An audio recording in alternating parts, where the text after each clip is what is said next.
Alors on doit savoir que la Emouna, c'est pas quelque chose que Dieu a donné aux religieux, aux rabbins. Non, non, pas du tout.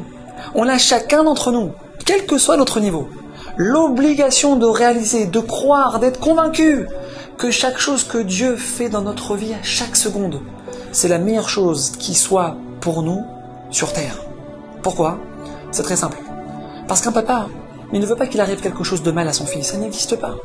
Et si déjà un père ne veut pas qu'il arrive quelque chose de mal à son enfant, alors combien de fois, à plus forte raison, celui qui m'a créé, celui qui me fait vivre chaque instant, celui qui me donne tout ce que j'ai, celui qui est à l'origine de chacune de mes réussites, il est inconcevable qu'il puisse me faire du mal.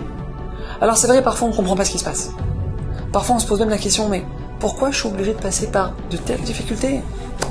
Pourquoi je dois autant galérer dans ma vie? Deux possibilités.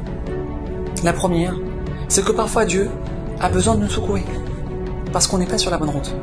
De la même manière exactement qu'on punirait notre enfant, qui nous aurait manqué de respect, ou qui aurait fait quelque chose de grave. Donc parfois Dieu attend de nous un examen de conscience qui va nous permettre justement de nous rapprocher un peu plus de lui. Deuxième possibilité, Hachem attend de voir notre Emouna.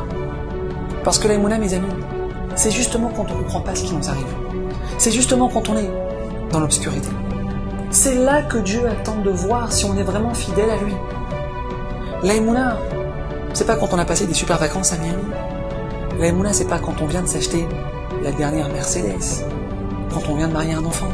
Non, le test de la Emouna, c'est quand t'attendais une grosse affaire, elle est tombée à l'eau.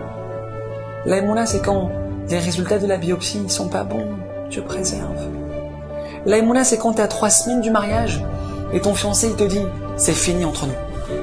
C'est maintenant le test. Maintenant. Comment tu réagis? Est-ce que tu vas déprimer? Plus sortir de chez toi? Plus répondre au téléphone?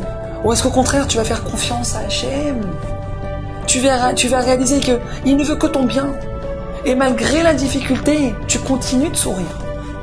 Parce que celui qui fait confiance à Hachem, mes amis, celui qui lui montre qu'il accepte ce que Dieu a décidé pour lui dans sa vie, même s'il a mal dans son cœur, même s'il souffre. On a une promesse de nos sages. Aboté Arba Hashem, Chesed et Sovevenu, nous dit le roi David dans Tehilim, celui qui a confiance en Hachem, celui qui s'est baissé la tête devant ce que Hachem a décidé pour lui, sera entouré de bonté au-delà de ce qu'il mérite. À bientôt.